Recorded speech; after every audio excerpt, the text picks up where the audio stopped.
토요 묵상 말씀은 예레미야 44장 1절에서 14절입니다. 애굽 땅에 사는 모든 유다 사람 곧 믹돌과 다바네스와 놉과 바드로스 지방에 사는 자에 대하여 말씀이 예레미야에게 임하니라. 이르시되 만군의 여호와 이스라엘의 하나님께서 이와 같이 말씀하시니라.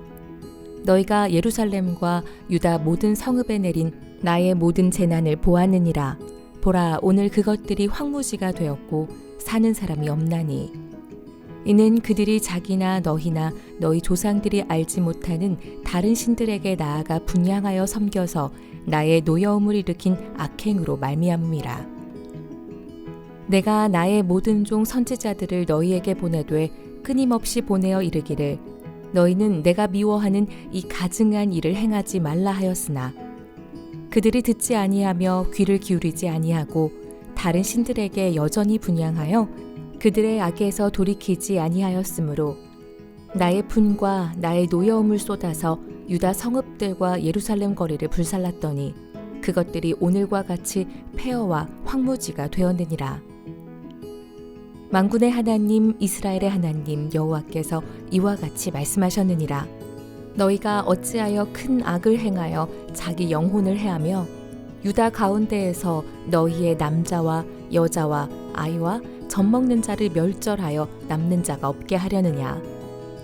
어찌하여 너희가 너희 손이 만든 것으로 나의 노여움을 일으켜 너희가 가서 머물러 사는 애굽 땅에서 다른 신들에게 분향함으로 끊어버림을 당하여 세계 여러 나라 가운데에서 저주와 수치거리가 되고자 하느냐. 너희가 유다 땅과 예루살렘 거리에서 행한 너희 조상들의 악행과 유다 왕들의 악행과 왕비들의 악행과 너희의 악행과 너희 아내들의 악행을 잊었느냐?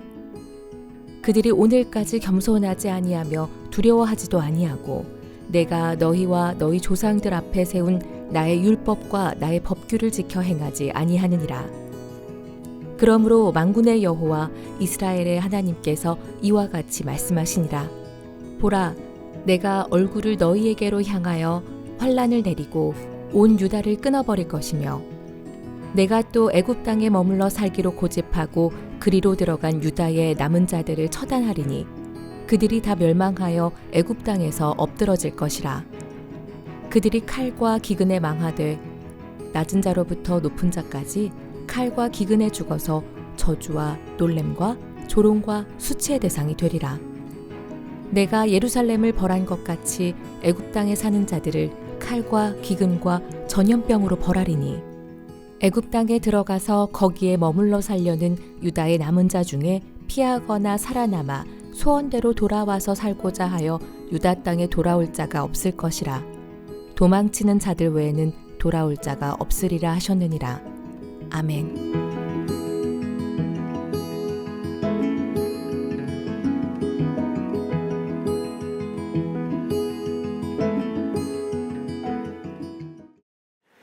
이미 먼 옛날처럼 느껴지지만 2020년 1월 초 세상을 뒤바꾼 사건이 있었습니다. 바로 코비드-19 코로나 질병의 확산입니다. 나중에 조사에서 보면 2019년 말부터 중국에서 감염 보고가 있었다고 하는데 우리가 뉴스를 듣고 실제 우리의 생활을 바꾸게 되는 일은 2020년 1월 정도부터였습니다. 2020년 2월에는 우리나라에서 입국 금지 조처들과 심각 단계로 정부가 질병 전파를 막아보려고 애쓰는 일들이 있었습니다. 그 시기 저는 네덜란드에서 유학 중에 있었습니다. 네덜란드에서 유학하고 있던 다른 친구들도 함께 1월에 코로나 확산 소식을 듣고 보았습니다. 그러나 저희에게는 굉장히 먼 일처럼 여겨졌습니다. 한국에서 입국 중지를 한다, 생활 통제를 한다, 전염병 심각성이 올라갔다, 이런 소식들을 들으면서도 그리 심각하게 생각하지 않았습니다. 그리고 어떤 친구들은 여행 계획을 짜고 실제 여행을 떠나는 사람들도 있었습니다. 그 뉴스가 아시아 여러 국가들을 힘들게 하는 그 사건이 저희에게는 그저 먼 일이었습니다. 그러나 네덜란드에서도 유럽도 피할 수 없었습니다. 3월이 지나면서 유럽 여러 나라들도 강력한 조치들이 이어졌습니다. 뒤늦은 대응만큼 여러 조치들이 이어졌고 또 많은 사람들이 아프고 아팠습니다. 밤에는 밖에 나가서 다닐 수 없다는 제한 조치까지 이어지게 되었습니다. 전 세계가 동일한 고통을 겪게 되었습니다. 이렇듯 우리에게는 멀리 있어 보이지만 어느새 성큼 다가와 우리의 인생을 바꾸는 일들이 있습니다. 저기 멀리 있다고 고통당하는 자들이 있지만 우리에게는 그냥 멀리 있다고 무시하는 일들이 우리의 인생을 바꿉니다. 오늘 본문의 유대인들도 자신에게 임박한 고통과 심판이 그저 먼 일처럼, 나와는 관계없는 일처럼 받아들여졌습니다. 그래서 그들은 무시하였습니다. 그리고 이제 그들에게 닥치게 될 엄청난 심판과 고통이 찾아가게 됩니다. 바로 이 사람들은 이집트에 있던 유다 사람들입니다. 44장에 이르르면 이제 예레미야의 선포와 예언도 거의 마무리되어 갑니다. 이집트에 있는 유대인들을 향하여 이제 예레미야가 예언하게 됩니다. 본문 44장 1절에 이렇게 말합니다. 애굽 땅에 사는 모든 유다 사람 곧 믹돌과 다나베스와 놉과 바드로스 지방에 사는 자들에 대하여 말씀이 예레미야에게 임하니라. 이 지역들은 나일강 하류 근처 하 이집트 도시들이었습니다. 이 도시들이 어떤 도시였는가 살펴보는 것이 중요하진 않습니다. 이 도시들이 중요하고 이 본문에 나온 이유는 유다 사람들이 그 지역에 주로 많이 모여 살고 있었기 때문입니다. 해외나 특히 미국 같은 나라들을 살펴보면 한인들이 주로 많이 모여 사는 곳 한인타운이 있습니다. 중국인들이 많이 모여 사는 차이나타운들도 있습니다. 이렇게 각국 사람들이 각자 모여 사는 장소들이 있습니다. 이러한 특징은 아시아인들만 있는 것이 아닙니다. 미국의 이탈리아 사람들이 모여 사는 곳, 또 아일랜드, 계열 사람들이 모여 사는 곳, 여러 지역들이 곳곳에 있습니다. 미국이라는 거대한 나라에 아무 연고도 없이 오게 되면 같은 나라의 사람들을, 같은 민족들을 의지하게 됩니다.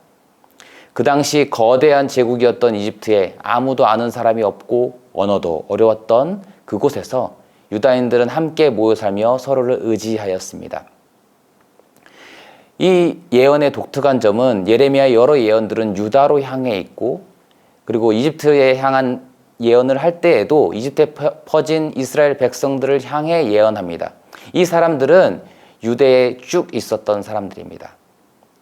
이집트에 오래 머문 사람들이 아닙니다. 그러나 본문 44장의 유대 사람들은 이집트에 오랜 기간 머물렀던 사람들이고 정착했던 사람들입니다. 이 이집트 이스라엘인들은 유다의 멸망을 본 사람들입니다. 이들은 유다의 멸망을 들었고 보았습니다. 본문 44장 2절에 이렇게 이야기합니다. 만군의 여호와 이스라엘의 하나님께서 이와 같이 말씀하시니라. 너희가 예루살렘과 유다 모든 성읍에 내린 나의 모든 재난을 보았느니라. 보라, 오늘 그것들이 황무지가 되었고 사는 사람이 없나니. 이 이집트 지역에 모여 살던 유대인들은 유다의 멸망을 보았습니다. 그 심판이 얼마나 잔혹했는지 예레미야는 그곳이 황무지가 되었고 사람 없는 거리가 되었다고 말합니다. 역사적으로나 실제적으로 예루살렘이 그리고 유다 땅이 황무지가 된 것이 아닙니다. 그리고 사람들이 아무도 없는 지역이 되지 않았습니다. 그럼에도 불구하고 그 지역은 영적으로 그리고 실존적으로도 황무지가 되었습니다. 이제 유대 땅에는 하나님이 통치하는 유다도 없습니다. 그분의 대리자인 다윗 왕조의 왕도 없습니다. 그렇듯 유대 사람들에게는 희망이 없는 곳, 하나님의 심판을 받은 장소가 바로 그 땅 황무지입니다. 하나님께서는 어떻게 이러한 심판이 임했는지 명확하게 설명하십니다. 하나님은 유대 땅이 그런 잔혹한 심판을 받게 된 이유가 바로 우상 숭배, 하나님께 마땅히 경배를 올려야 할 이스라엘이 다른 신들을 섬기고 예배드렸기 때문이라고 말씀하십니다. 하나님은 그들에게 계속하여 심판을 선언하셨습니다. 본문 3절, 4절은 이제 어떻게 이스라엘 백성들이 심판을 들었는지 예언받았는지 묘사하고 있습니다. 3절은 이렇게 시작합니다. 이는 그들이 자기나 너희나 너희 조상들이 알지 못하는 다른 신들에게 나아가 분향하여 섬겨서 나의 노여움을 일으킨 악행으로 말미암음이라. 내가 나의 모든 종 선지자들을 너희에게 보내되 끊임없이 보내어 이르기를 너희는 내가 미워하는 이 가증한 일을 행하지 말라 하였으나. 하나님은 질투하시는 하나님이십니다. 하나님은 우리 하나님의 백성들을 사랑하십니다. 그렇기에 하나님은 질투하십니다. 사랑은 독점적 관계입니다. 모두를 동일한 수준으로 사랑할 수는 없습니다. 그리고 그것을 기뻐할 사람도 없습니다. 따라서 이스라엘은 하나님의 사랑을 받았고 어떤 때는 그 사랑을 온전히 돌려드렸습니다. 함께 사랑하였지만 결국 이스라엘은 하나님을 배신하였습니다. 이스라엘은 언약을 맺을 때 우상 숭배할 때 우리가 멸망당해도 좋다고 동의하였습니다. 벌을 받겠다고 했습니다. 그러나 하나님은 그 상황, 이스라엘 우상 숭배하는 상황을 보시고도 사랑으로 선지자들을 계속 보내시며 이스라엘이, 유다가 하나님의 사랑하는 백성들로 돌아오기를 원했습니다. 그렇게 보냈지만 그들은 하나님을 배신하였습니다. 그리고 그 결과는 결국 멸망입니다. 그 멸망을 5절, 6절은 이렇게 묘사합니다.